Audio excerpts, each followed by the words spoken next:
বন্ধুরা, শুভ জন্মাষ্টমী সবাইকে জানাই। দুদিন ধরে শুভ জন্মাষ্টমী তোমাদেরকে বলছি, কারণ হচ্ছে গিয়ে দুদিন ধরে জন্মাষ্টমী পড়েছে।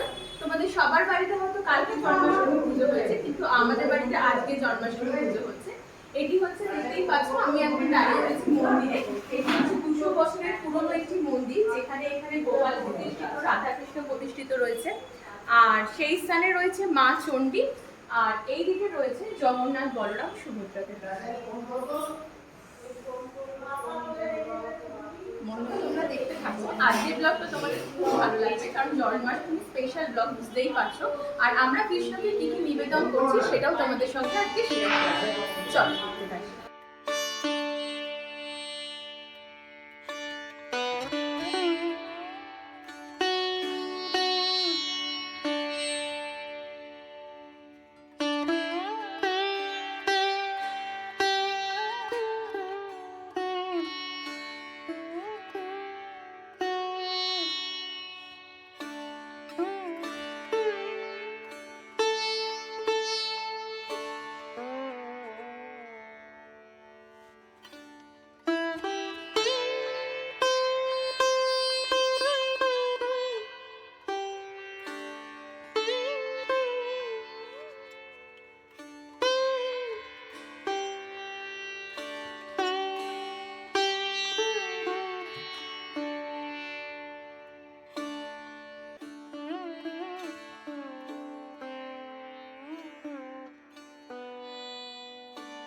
এই জন্মাষ্টমী উপলক্ষে আমাদের বাড়িতে কৃষ্ণকে অনেক রকম ভোগ দেওয়া হয়।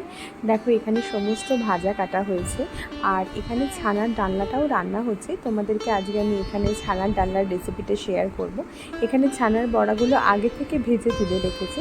এরপর একটি কড়ার মধ্যে এখানে কিছুটা পরিমাণ তেল দিয়ে নিয়ে তার মধ্যে এখানে টক দই অ্যাড করেছে।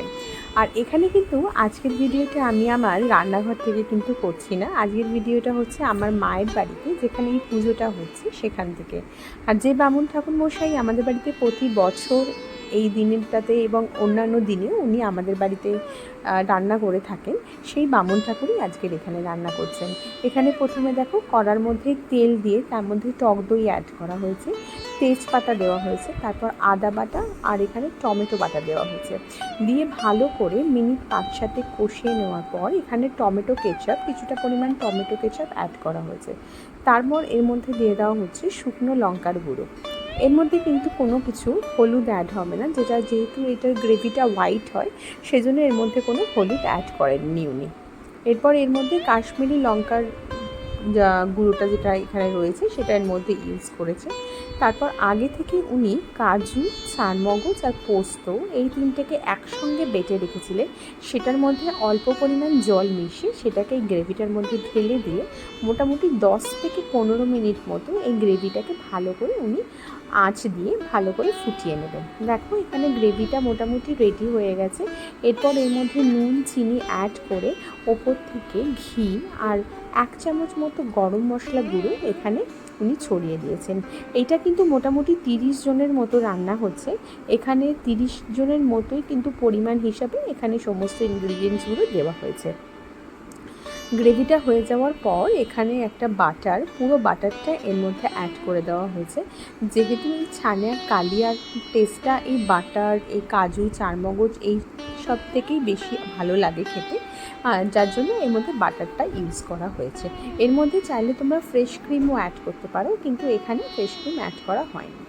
এরপর আগে থেকে যে বড়াগুলো ভেজে রাখা হয়েছে, এই গরম গ্রেভিটা সেই বড়াগুলোর মধ্যে দিয়ে দেওয়া হচ্ছে। এখানে কিন্তু কখনোই বড়াগুলো তোমরা গ্রেভির মধ্যে দিয়ে ফোটাবে না, তাহলে কিন্তু সঙ্গে সঙ্গে ভেঙে যাবে।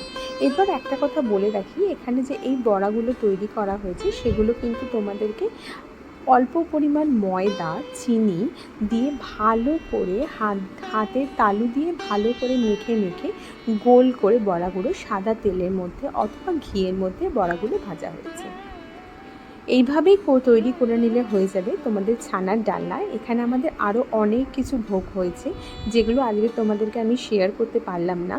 লুচি হয়েছে, কুমড়োর ছক্কা হয়েছে, ঘুগনি হয়েছে। দেখতে পাচ্ছ তোমরা এখানে কিভাবে আমাদের পারস সাজানো হয়। এইভাবেই আমাদের নানা রকম পারস সাজিয়ে গোবিন্দকে ভোগ নিবেদন করতে হয়।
আজকের ভিডিওটা আমি এখানেই সমাপ্ত করলাম, কারণ বুঝতেই পারছো অনেক লেট হয়ে গেছে, তাই জন্য এই ভিডিওটা আর লেন্দি করলাম না।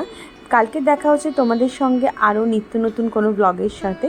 আশা করি আজকের ভিডিওটা তোমাদের ভালো লেগেছে, আর যদি ভালো লেগে তাহলে অবশ্যই একটা লাইক, শেয়ার অ্যান্ড সাবস্ক্রাইব করে দিও, কারণ তোমাদের একটা লাইক আমাদেরকে অনেক বেশি উৎসাহিত করে নতুন ব্লগের জন্য।